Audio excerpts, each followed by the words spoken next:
Joining us right now is former South Carolina Governor Nikki Haley. She's also the former U.S. ambassador to the United Nations and the current Walter P. Stern chair at the Hudson Institute. And Governor, Ambassador, thank you very much for joining us. Great to be with all of you again. It's great to see you, too. Okay, so I will ask the obligatory, okay, you said things about Donald Trump like he was too old, he was too unhinged, he was too angry to be president, and now you're supporting him. Why is that? Because we've been given a choice. The choice is either Kamala Harris or Donald Trump. And at the end of the day, I'm looking at the policies. I'm looking at the substance of it. You know, he cut taxes, she's raised taxes. He was strong on the border. She's been weak on the border.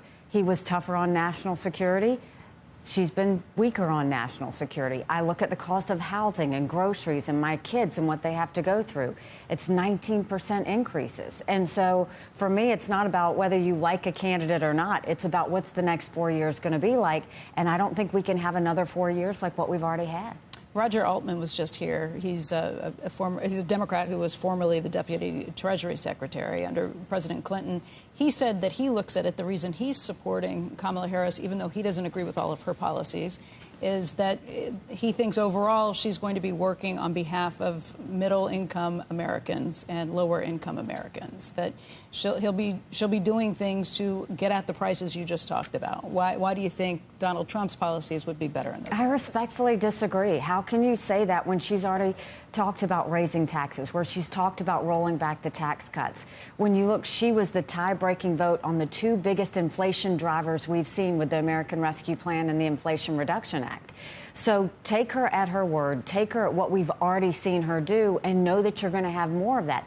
She's not getting in the weeds talking about it. But let's not be like the UK. What do we see happen in the UK? There was a lot of generalities that were said. The Labour Party wins, and now they're suddenly finding out exactly what they got. She has said that she is not going to raise taxes on Americans making under $400,000. There are people who look at the tariffs that President Trump is proposing and say that that would be essentially a tax on middle-income families who would have to pay for it. I disagree with Trump on tariffs. I mean, tariffs are meant to be used as leverage. They're meant to be used strategically.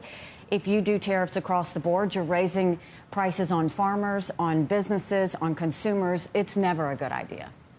So the question I was going to ask you goes back to, and you were talking about temperament and all of this, but the idea, though, of, you said we saw what happened with Harris, right, or the Biden administration, and we also saw what happened to the Trump administration.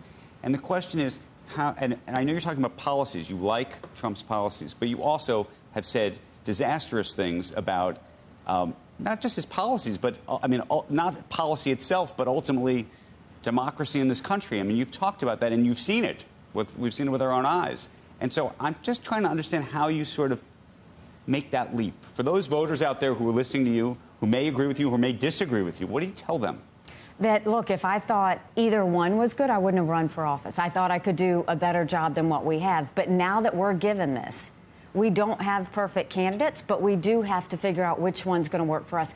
I think about my kids. I saw how hard it was for my daughter to buy a home. My son is now looking for a job. He's worried about being able to afford rent.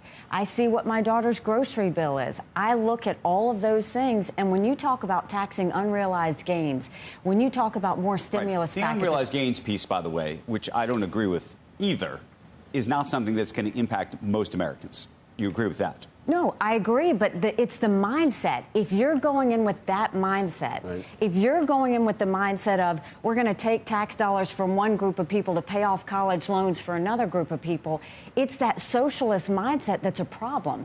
That's the concern I have, is let's not forget she was one of the most progressive senators that we had. When she says my values haven't changed, take her at her word.